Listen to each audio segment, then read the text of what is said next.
Bom dia a todos. Recentemente, os bancos centrais de quase todo o mundo vêm elevando os juros de forma jamais vista, para conter a inflação que começou em 2020, com a quebra da cadeia de suprimentos causada pela pandemia e foi muito agravada esse ano pela invasão da Ucrânia pela Rússia.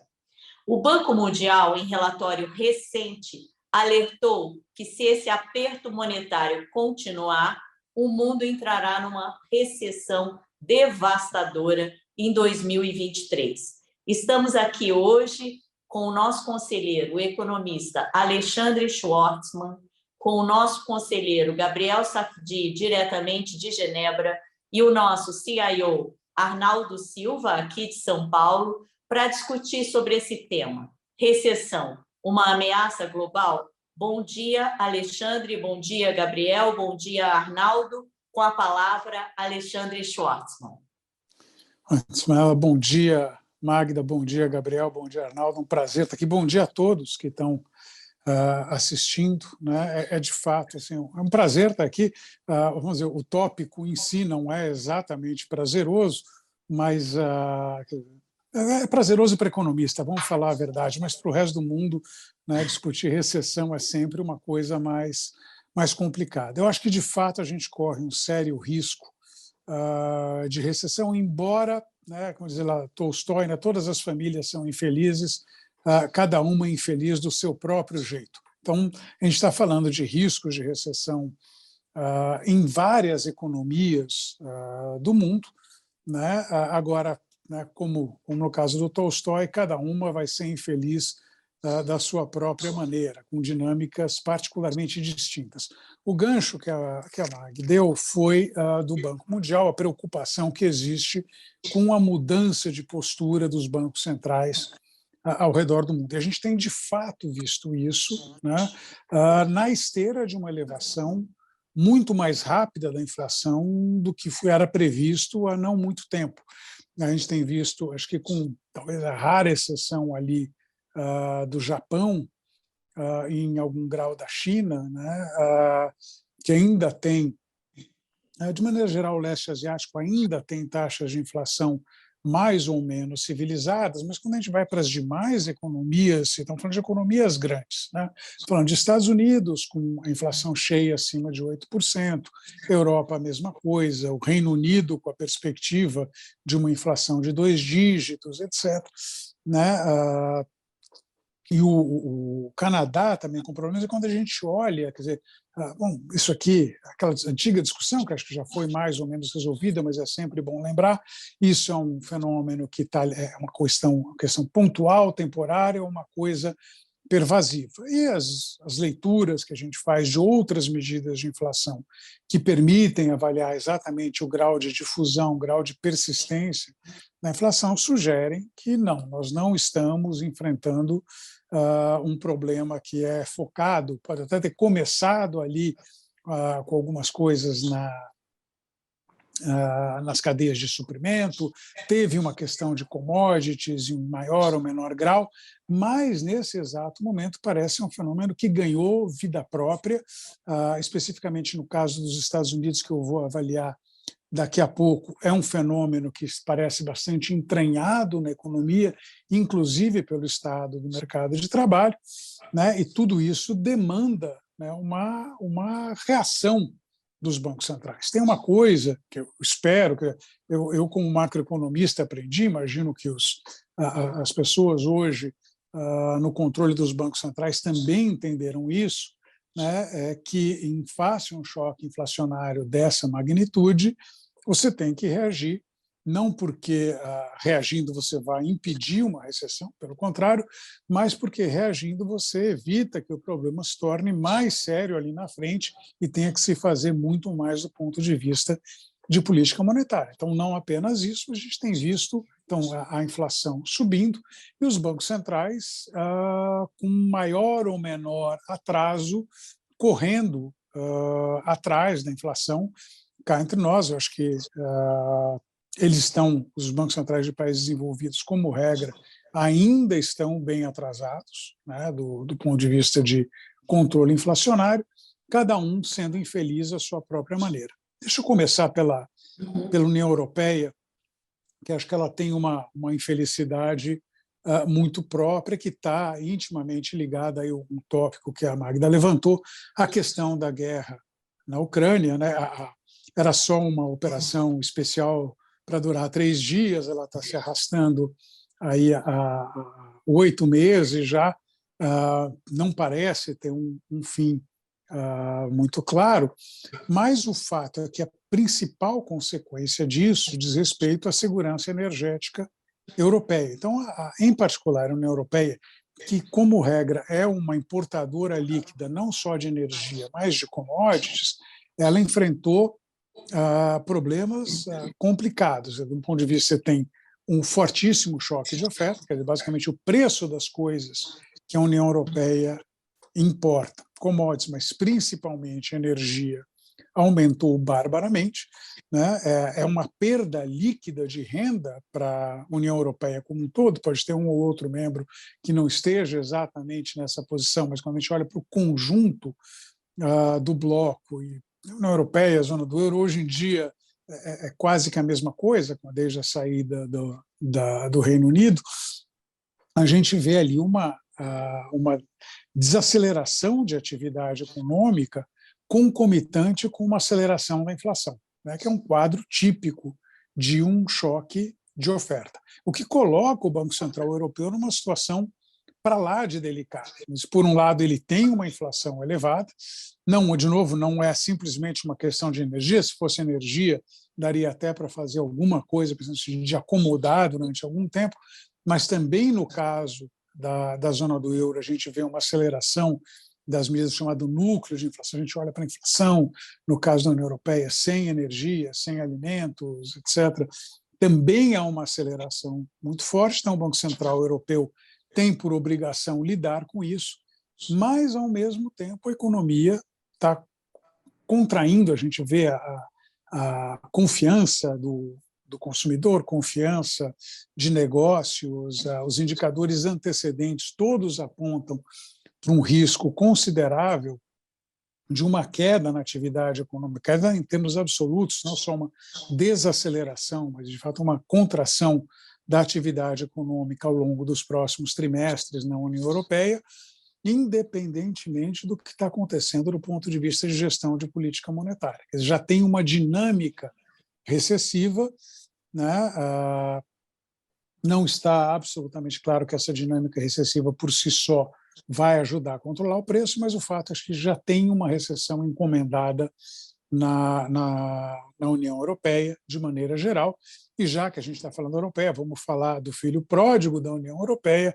O Reino Unido também, né, caminha ali a passos largos para uma recessão agravada pelos erros recentes, né, de política econômica. Né? Quer dizer, essa daí assim, o novo governo britânico não deu um tiro no pé, deu um tiro nos 2 pés simultaneamente, tanto que agora está voltando ali em parte das medidas, mas o fato é que causou um desarranjo considerável no mercado de renda fixa lá, questão complexa. Se você quiser depois explica um pouco, mas tem basicamente a ver com o tipo de complacência que aparece em períodos de taxa de juros muito baixa durante muito tempo, mas o fato é que ali também tem uma convivência esquisita entre uma inflação muito alta, por um lado, fomentada, entre outras coisas, pelo enfraquecimento muito forte da Libra, né?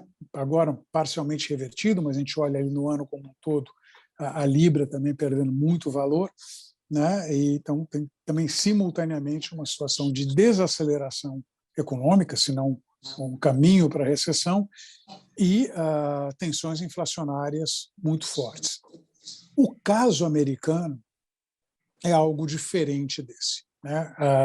Os Estados Unidos, embora sejam um país industrializado, eles são, primeiro, um exportador líquido de commodities, né? Não todas, mas boa parte delas, e, principalmente, é um país que é mais do que autossuficiente do ponto de vista energético, né? Em que pese ali os mercados de petróleo e de derivados, obviamente, se comunicam internacionalmente, o mercado de gás muito menos. O mercado de gás não é integrado. Então, problemas, o preço do gás na Europa pode ser diferente do preço do gás nos Estados Unidos, porque não tem uma comunicação tão direta entre esses mercados, em particular a autossuficiência americana em gás, né, sugere, a gente tem visto muito menos do ponto de vista de não teve uma perda de renda da economia como um todo. Obviamente tem um aumento de preço, o aumento de preço transfere renda do consumidor para o produtor de energia, mas tanto o consumidor quanto o produtor são americanos, não tem uma perda associada ao fenômeno que a gente estava falando antes, chama de preço de commodities, de elevação de preço de energia, né? Então, não é por este caminho que a economia norte-americana entraria em recessão.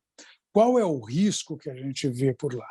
O risco é que a inflação, como eu mencionei brevemente, está muito mais entranhada do que se imaginava no começo do ano. Eu não estava otimista com a inflação americana no começo do ano, mas assim, os desenvolvimentos mostraram que, assim, em retrospecto, eu estava até otimista com relação ao que aconteceu depois. A gente tem um fenômeno inflacionário lá que, em primeiro lugar, está intimamente ligado a uma situação de superaquecimento da economia. A gente teve uma combinação de estímulos fiscais, né, que foram feitos durante a pandemia, mas se seguiram a pandemia, quer dizer, o pacote fiscal já havia no final do governo Trump, ele foi vitaminado no começo do governo Biden, então um montante extraordinário de gasto adicional numa economia em que a desemprego já vinha caindo,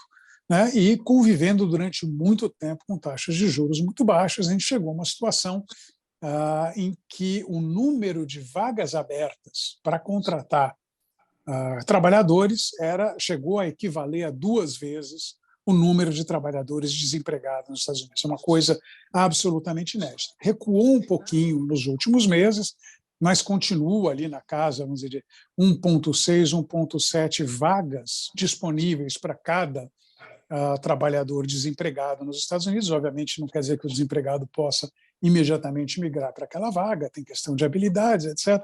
Mas o fato é que isso se traduz numa pressão sobre salários. A gente vê os salários na economia norte-americana crescendo muito além da produtividade, e quando isso acontece, que a gente tem uma situação em que as tensões inflacionárias aparecem. Então, obviamente, tem agora um certo recuo da inflação. A inflação bateu no pico ali na casa de 8 e pouco, a última leitura já mostra, pelo menos a inflação em 12 meses um pouquinho mais baixa, ainda que surpreendendo, as expectativas eram um pouco mais baixas, mas quando a gente olha para o conjunto dos chamados núcleos que pegam o fenômeno inflacionário mais persistente, eles não mostram nenhum refresco nesse sentido. A inflação desses núcleos tem rodado na casa de 0,6, 0,7 por mês, é um número alto. A gente está falando ali na ponta uma inflação que está rodando a quase 7%, né? Então, em termos anualizados, é uma inflação muito elevada,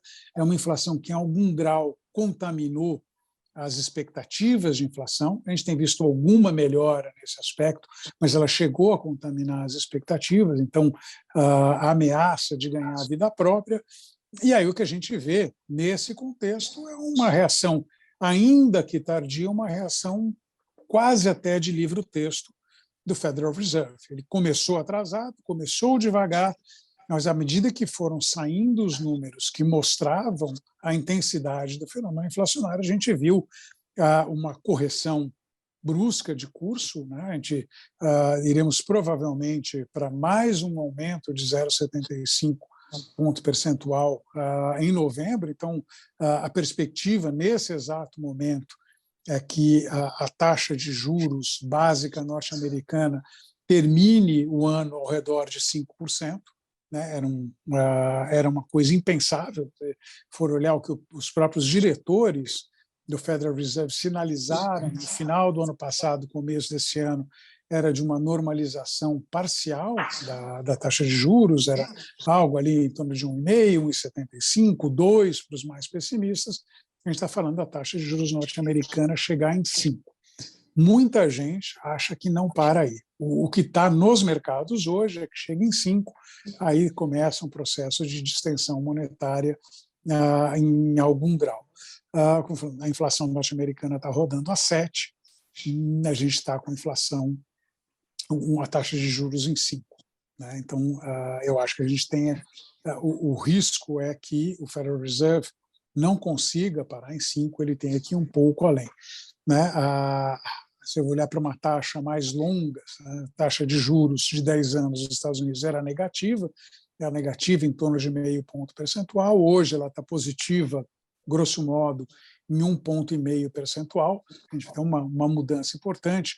O juro de 10 anos varou os 4%, as taxas de hipotecas começaram a subir, também já estão para cima de 4%, estão tocando ali ao redor de 5% ao ano.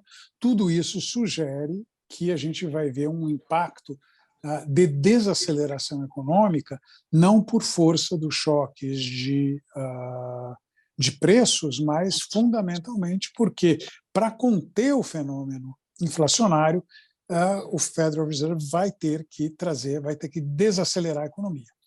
Até poucos meses se acreditava, né, pelo menos o Federal Reserve dizia, falava da possibilidade de conduzir um pouso suave da economia norte-americana. Falei, a relação entre vagas e desemprego está muito alta, a ideia seria desacelerar, que reduzisse o número de vagas em aberto, sem necessariamente acelerar a taxa de desemprego. Nós já estamos no outono lá, né, mas, em retrospecto, era sonho de uma noite de verão, né, porque acho que não há uma forma de conter a inflação lá que não passe por algum aumento na taxa de desemprego. A bem da verdade, a taxa de desemprego lá ainda está muito baixa, tem rodado ali na casa de 3,5%. Os números de criação de emprego estão um pouco mais lentos, mas ainda muito positivos, e estão mais lentos em parte exatamente porque não é todo mundo que consegue se qualificar para as vagas que estão sendo criadas, né? Então, acho que a gente vai ter que ver uma desaceleração considerável do mercado de trabalho norte-americano. Né? A gente, como disse, vamos dizer, uma vez 1,7 vezes a taxa de desemprego, né? Para trazer os salários, o crescimento dos salários para alguma coisa mais ou menos em linha com a inflação, o número de vagas por desempregado teria que sair do atual patamar de 1,6, 1,7 para alguma coisa na casa de 0,7, 0,5. Uma parte vai vir de uma redução do número de vagas, uma parte vai ter que vir do aumento da taxa de desemprego. Acho que a gente vai ver a economia norte-americana talvez conseguir conter a inflação quando essa taxa de desemprego ia chegar ali na casa de 4,5% a 5%. Então, estamos falando de um aumento que, se não é extraordinário da taxa de desemprego, certamente requer, né, uma elevação dessa taxa. Essa elevação, em geral, ocorre de maneira concomitante com registros de atividade em queda. Então, existe também esse risco de recessão nos Estados Unidos, mas não uma recessão causada por forças externas à economia norte-americana, mas exatamente pela ação deliberada do Federal Reserve de conter a inflação. Nesse aspecto, é o retorno a uma normalidade que acho que muitos não viveram. Eu, como estou para quase 60 anos, tive a oportunidade de ver isso. Então, quem seguiu a economia norte-americana, as recessões que aconteceram nos anos 80, 90, etc., até o começo dos anos 2000, em geral, eram recessões que não caíam do céu, eram recessões que estavam ligadas, de alguma forma, à gestão da política monetária do Federal Reserve. E então, o que a gente vê no conjunto da obra, portanto, né, é que as principais economias do globo estão passando por esse risco. Não falei de China. China continua, para mim, um enigma. O fato é que os sinais de lá são preocupantes. Eu não vou fingir aqui que eu entendo de economia chinesa, né? Mas a continuidade da política de Covid-0 nesse contexto, né, certamente não contribui para a expansão. Não por acaso, a gente está vendo aí, acho que não tem exagero de chamar de coroação do Xi Jinping, o novo imperador do Reino do Meio, né, agora, né, não por acaso decidiram atrasar a divulgação do PIB do terceiro trimestre, né? É sempre um negócio curioso. A China é, em geral, o primeiro país do mundo a divulgar os números de PIB. A gente sabe como é difícil fazer isso, como é difícil fazer isso num país continental, mas de alguma forma eles conseguem. Dessa vez eles resolveram atrasar, porque muito provavelmente a economia chinesa também vai ter um desempenho relativamente fraco, e a insistência nesse tipo de Covid-0, ao invés de alternativas como vacinação, etc., também tem pesado. Eu não consigo ir muito além disso, mas o fato é que a gente vê um raro momento em que há uma conjunção de forças recessivas que estão afetando as principais economias do mundo. Então, o risco de recessão é alto, ele é bastante alto, eu diria que é quase uma certeza na União Europeia, quase uma certeza no caso do Reino Unido, né? No caso dos Estados Unidos ainda é um risco, mas acho que mesmo que não haja uma recessão estrito sensu, cá entre nós é o cenário que eu aposto, mas mesmo que não haja lá uma recessão, a gente fala de uma desaceleração considerável ao longo dos próximos trimestres, que tem que se materializar numa elevação aí de pouco mais de 1 ponto na taxa de desemprego para conter as tensões inflacionárias que essa economia está vivendo nesse momento. Eu falei bastante, eu paro por aqui. Muitas perguntas aqui no ar. Eu vou começar, o Gabriel, lá de Genebra, tem uma pergunta para você, mas antes, a Ana vai mostrar para vocês todos a evolução dos balanços dos bancos centrais do G7, os 7 países mais ricos do mundo, desde 2004. É assustador ver como a soma desses balanços passa de 4 trilhões e chega hoje a mais de 26 trilhões. Explicando aí em palavras muito simples, porque eu não saberia falar tão bonito como o Alexandre, no fundo, o que esses bancos centrais vêm fazendo? Eles vêm dando liquidez ao mercado através da compra de títulos e inchando seus balanços. Com isso, em um mundo de taxas de juros negativas, zeradas, esses balanços cresceram muito e hoje a grande pergunta que existe o Gabriel vai fazer depois que a Ana mostrar essa evolução assustadora dos balanços do G7 nos últimos anos. Pode mostrar, Aninha?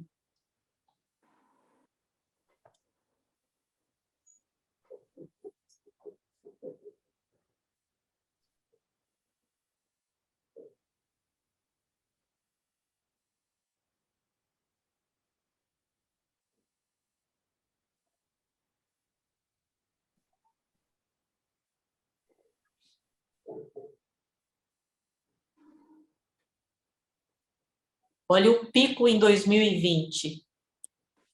E aí, a pergunta que o Gabriel tem para você, Alexandre, Gabriel, a palavra é com você. Ok. Antes de eu fazer a pergunta para o Alexandre, só para contar um pouquinho para vocês como é que eu penso sobre a Europa, sobre a Inglaterra, tem uma palavra em alemão que se chama Schadenfreude, que é o fato que você está feliz porque outra pessoa apanhou, e é o que está acontecendo hoje com os ingleses, né? Você tem uma grande felicidade que está acontecendo com os ingleses, com essa política da Liz Truss que aconteceu com eles, né? Eles estão muito felizes.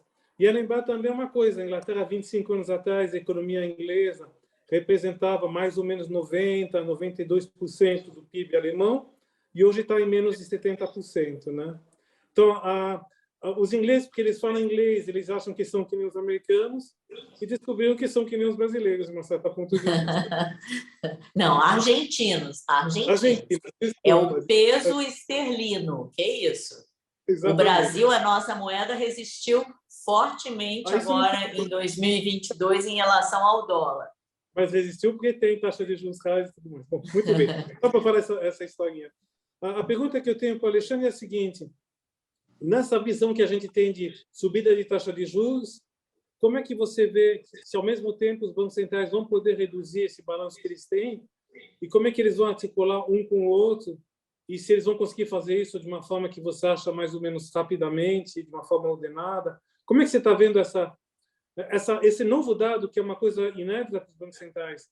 Subir em taxa de juros para acabar com a inflação é uma coisa que a gente já conhece, mas subir taxa de juros ao mesmo tempo você ter que administrar o seu balanço é uma coisa um pouquinho nova, né?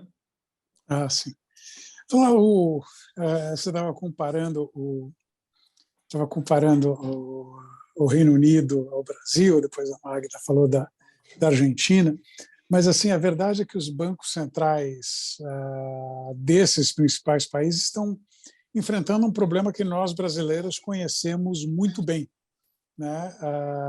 Que, enfim, é um pouco diferente, mas no fundo é a mesma coisa.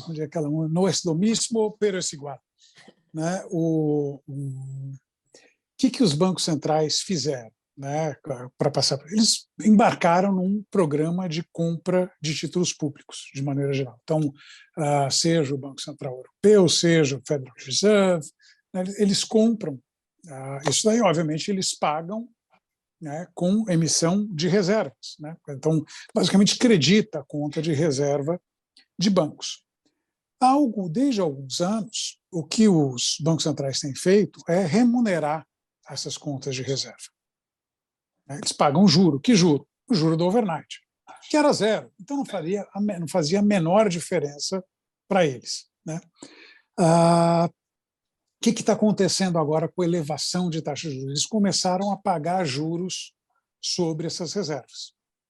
Não é diferente daquilo que no Brasil a gente faz com as nossas compromissadas. O que o Banco Central faz? Tem uma emissão de moeda, porque comprou reserva ou porque o Tesouro não conseguiu colocar o volume necessário de títulos, vai lá o Banco Central e coloca títulos e paga a taxa de juros overnight. A gente recentemente criou um mecanismo parecido ao mecanismo dos demais bancos centrais, que é a possibilidade de ter reservas remuneradas também no caso do Banco Central brasileiro. Então, na verdade, essa gestão de liquidez está sendo feita por meio desse montante de reserva remunerada. É como se tivesse trocando reserva por títulos com vencimento em um dia. Nesse aspecto, assim, não é o mesmo que nós fazemos, pero es igual, que é a nossa boa parte da dívida brasileira é rolada no overnight. Então, as compromissado tem de um dia, uma semana, é bem parecido com isso. Então, a gestão está passando por esse jeito, né? O que não é a melhor forma de você, obviamente, controlar a liquidez. A gente não gosta muito de...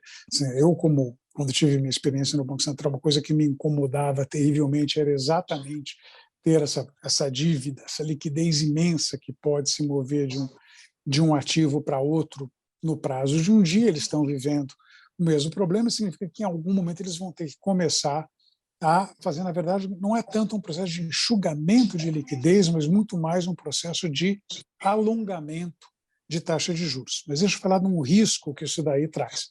A gente acostumou a pensar nos países desenvolvidos, não, eles têm uma dívida longa, né? Colocaram títulos ao longo desse período todo, né? Tá falando, a taxa de juros de 10 anos nos Estados Unidos estava negativa, né? Então estavam colocando papel longo negativo, significa que eles travaram lá o custo da dívida por um período muito longo. Isso até a página 2. O que diz a página 2? A página 2 diz: quando começar a subir taxas de juros, os bancos centrais vão ter que pagar juro sobre essas reservas. Mas tudo bem, o Banco Central é uma coisa, o governo é outra. Mas os bancos centrais transferem seus lucros para os tesouros nacionais. Se eles começam a pagar juros, eles vão ter menos lucro para transferir. Ou vai chegar na situação que eles não vão ter nenhum lucro, eles, na verdade, vão precisar de um aporte de capital para cobrir esse buraco. Significa, em última análise, que a dívida dos países desenvolvidos tem uma sensibilidade à taxa de juros muito maior do que a gente considerava no passado. né, ou, em termos técnicos, que a gente chama de duration, a duração da dívida, a sensibilidade dela à taxa de juros é uma sensibilidade muito maior do que a gente imaginava. Significa que o custo fiscal dessa brincadeira vai aparecer, e aí reforça o ponto que eu estava falando. O desafio agora dos bancos centrais é convencer essa massa de liquidez a migrar para remunerações mais longas, o que significa, muito provavelmente, você vai ter que aumentar, vai ter uma pressão de aumento das taxas de juros mais longas. Isso já está acontecendo, 10 anos saiu de, agora pensando em termos nominais, saiu de 1 e pouco para 4%, né? As taxas de hipoteca subiram, significa que essas taxas todas vão subir aí ao longo dos próximos trimestres, quando os bancos centrais começarem um movimento no sentido de esterilizar esse montante enorme de liquidez que eles têm. O que significa é certamente uma coisa que pressiona mais no sentido de causar uma recessão. Com o agravante, eu acho que isso tem a ver com o estudo do Banco Mundial que a Magda mencionou. Eu vi uma menção a esse respeito também pelo ex-economista-chefe do FMI, que foi meu melhor professor no doutorado, o Maurice Obstfeld. E o Obstfeld chama a atenção que não é comum a gente ver todos os bancos centrais, pelo menos a maioria dos bancos centrais, promoverem um aumento sincronizado. E cada um agindo, olhando para si mesmo, sem olhar o que o Banco Central ao lado está fazendo. Significa que a gente talvez está indo para uma contração monetária muito maior do que os bancos centrais estão percebendo, porque eles não incorporam como regra o que os demais bancos centrais estão fazendo nesse exato momento. Então, temos um risco de um overkill monetário? Temos um risco de um overkill monetário, sim.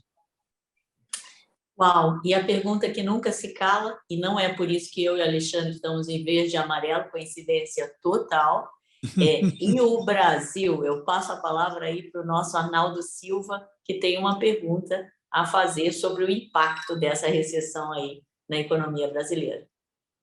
Primeiro, excelente exposição aí, parabéns, Alexandre. Eu queria saber a sua opinião sobre, óbvio, se essa recessão acontecer, e acho que vai acontecer, o que seria o Brasil nesse cenário? Como que você vê o Brasil? E qual dos dois candidatos estaria mais apto a lidar com isso aqui? Tá, bom. Deixa eu começar pela primeira parte. Não tem jeito, assim, é ilusão. A gente já passou por isso, né? Eu tenho idade de lembrar do período que se falava que o Brasil era uma ilha de prosperidade num mar revolto. Isso nos anos 70. Tudo bem, eu era bem menino, mas eu me lembro de ouvir esse tipo de coisa. Depois eu fui estudar o período e era exatamente o que você falava. Mas não vamos nutrir nenhuma ilusão. Quer dizer, a economia brasileira, grosso modo, anda em linha com a economia mundial. Se a economia mundial como um todo corre o risco de recessão, aqui a gente também vai passar por uma desaceleração, no mínimo. Por que canais? Porque preços de commodities vão ceder, né? Faz parte do combate à inflação exatamente a redução do preço de commodities. O Brasil se beneficiou do aumento do preço internacional de commodities. Nós somos exportadores líquidos, inclusive de petróleo. Então, obviamente, aquilo que eu estava comentando, quer dizer, o que é uma transferência de renda de consumidores para produtores, como nós temos, a gente produz mais do que a gente consome, a gente ganha renda. Então, a gente ganhou renda, vai ter que devolver um pedaço dessa história, né? Não, a gente, obviamente, tem uma moeda que flutua, então um aumento de taxa de juros nos Estados Unidos não necessariamente se traduz em novos aumentos de taxa de juros aqui. O Brasil, o Banco Central brasileiro, terminou, ou se não terminou, eu acho até que terminou, mas se não tiver terminado, tem muito pouco para fazer do ponto de vista de gestão de política monetária, de novos aumentos de política monetária, então não tem esse canal direto, mas significa que a gente vai ver uma moeda mais pressionada também, quer dizer, uma combinação de preços de commodities em queda com uma taxa de juros lá fora mais alta significa um dólar mais caro. Isso aí tem obviamente, seus impactos também sobre a economia brasileira, né? E lembrando, aproveitar que já não é mais uma coisa exatamente externa, mas o Banco Central terminou o seu ciclo de aperto monetário, né? Nós saímos de uma taxa real de juros de menos 1,5%, menos 2%, que vigia no começo de 2021, a gente tem hoje uma taxa real de juros, pensando aqui para o horizonte de um ano, que está na casa de 7,5%, 8%. É um aperto monetário considerável. Nem todo esse aperto monetário se materializa de maneira imediata, ele demora algum tempo para se materializar, mas ele eventualmente se materializa. Neste exato momento, a gente tem uma combinação de uma política fiscal mais frouxa, que teve ali o aumento do Auxílio Brasil, que teve um aumento do gasto público na segunda metade desse ano, por um lado, ao mesmo tempo que a gente tem um aperto monetário. Em algum momento, esse aperto monetário vai começar a pesar e a gente vai ver a economia perder fôlego. E não tem nada a ver com o IBCBR, que foi divulgado ontem, caiu 1%, muito pouco, mas tinha também crescido 1,7% no mês anterior. Aqui, enfim, ainda não estamos, ainda não é um sintoma da economia virando drasticamente, mas tem que levar em conta que quando o juro atinge os níveis que a gente está vendo hoje no Brasil, 7%, 8% reais, que é 7%, 8%, além da inflação esperada para os próximos 12 meses, isso encarece crédito, isso bate na inadimplência, isso bate no endividamento das famílias, das empresas, e o natural, nesse caso, obviamente, é que a economia desacelere. Então, assim, eu vejo, em que pese ali um crescimento mais forte esse ano, acho que está ligado também à mudança de política fiscal que a gente tem observado, a gente vai ver, acho que uma desaceleração considerável da economia brasileira no ano que vem. Quem está mais bem preparado? Acho que assim, a resposta é nenhum dos dois. Quer dizer, eu acho que a gente tem um mix de política econômica hoje que é ruim. Sim, tem um governo que está gastando, né? Se for olhar o orçamento que foi feito para o ano que vem, é um orçamento que prevê um déficit na casa de 60 bilhões. Esse ano a gente vai ficar entre levemente negativo e no 0 a 0, mas significa que tem um déficit de 60 bilhões encomendado para o ano que vem, sendo que o orçamento não contempla, entre outras coisas, por exemplo, a manutenção do Auxílio Brasil em R$600. Ele trabalha com 400, reajustado pelo INPC, mas não contempla isso. Então, se a gente falar isso aí, independentemente de quem seja eleito, vai pesar. Então, a gente tem ali uma questão para lidar com isso que é complicada. A gente tem pouco espaço, eu acredito, do ponto de vista de política fiscal, né? E, ao mesmo tempo, tem um Banco Central que vai brigar para trazer a inflação para baixo. Mas a inflação está caindo, ela caiu nos últimos 3 meses, maravilha. Só que a perspectiva de inflação para o ano que vem ainda é de uma inflação acima da meta. A queda que foi muito ligada à questão de mudança de tributos que foi implementada ali em julho, e ela afetou a inflação de basicamente julho e agosto, né? Isso daí é que causou uma queda. Se a gente olha para as medidas subjacentes de inflação, que de alguma forma capturam melhor o que está acontecendo, elas ainda estão rodando na casa de 0,4, 0,5 por mês, então estão bem distantes dos níveis que deveriam estar. A gente vai ter que passar por uma desaceleração da economia. E, assim, então, o atual governo, acho que criou essa situação. A alternativa ao atual governo, obviamente, é o ex-presidente Lula, cujo mix de política econômica consegue, acho que, provavelmente ser pior. Quer dizer, aí vai entrar um pouco de fé, um pouco de desconfiança. Os que têm mais fé acham que volta o Lula do primeiro mandato, etc. Eu sou extraordinariamente cético a respeito, mas tem gente boa que acha possível. Eu sou cético, acho que não volta não só porque ele não quer, mas não volta também porque ele não consegue. Né? Mesmo que quisesse, não conseguiria voltar, porque a gente vai ter, aí eu vou falar um pouco mais da questão política, eu acho que o cenário mais provável hoje é que o Lula seja reeleito, mas com um Congresso com feições bastante distintas daquele que ele enfrentou no seu primeiro mandato. Obviamente, com o Centrão se negocia, acho que negocia, obviamente, no caso, eu estou usando de um eufemismo, né, para isso. Né? A gente viu lá no passado mensalão, petrolão, agora tem o orçamento secreto, que ele tem maneiras de negociar o apoio do Centrão, mas eu não tenho nenhuma ilusão. Existe uma bancada que foi eleita que eu acho que será genuinamente oposicionista ao Lula. Né? Acho que a verdade é que o presidente Bolsonaro conseguiu eleger um pedaço considerável, provavelmente não é todo o PL, não é todos os partidos, esses partidos, como disse, eventualmente se compõem com o vencedor, mas acho que tem um núcleo duro de bolsonarismo que também vai tornar a vida do presidente Lula, se o cenário político estiver correto, muito mais difícil. Então, eu acho que a gente está mal parado, acho que nenhum dos dois tem as condições de fazer aquilo que é necessário para lidar com um mundo que vai ser um mundo muito mais complexo. Né? Com agravante, aí, acho que no caso do Lula, quer dizer, afora a questão fiscal, é que a gente ouve de novo falar em política industrial, que sabe como é que é? A gente tentou 3 vezes fazer uma indústria naval no Brasil. Quem sabe, na 4ª vez, esse negócio vai funcionar. Aparentemente, tem certos círculos de poder brasileiro que são absolutamente imunizados contra qualquer experiência que eles possam ter adquirido nos últimos 50 anos.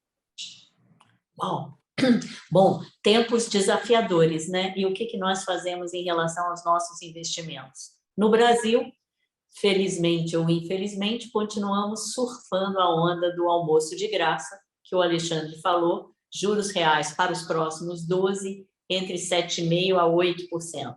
Então, para que correr risco se já temos dado os juros reais do governo? E, claro, sempre com spreadzinho a mais, quando a gente faz um mix de papéis na carteira. Lá fora, o momento é de muita paciência para não liquidar valor. É saber o que temos nas carteiras, discernimento e paciência. E, claro, para o dinheiro novo, é o tempo dos juros. Os juros voltaram no mundo todo e, naturalmente, que a gente vai alocar de acordo com esses novos tempos. De qualquer forma, eu acho que em tempos de muita turbulência, de muita mudança, e que o mundo passa a ter um novo paradigma, que é o dos juros altos, o mundo sai de uma liquidez excessiva de juros zero ou negativos e passa para juros altos, o momento agora é de muita paciência. Então, queria agradecer, queria saber se algum de vocês, estou vendo aqui, ninguém tem perguntas, teve só um abraço para você, Alexandre, do Renato Seco, e agradecer ao nosso conselheiro, economista Alexandre Schwartzman, agradecer ao Gabriel, lá de Genebra, ao Arnaldo e a todos vocês que participaram e nos colocaram aqui as ordens para a gente continuar conversando sobre o impacto disso tudo nos seus investimentos. Obrigada, uma boa tarde agora para todo mundo.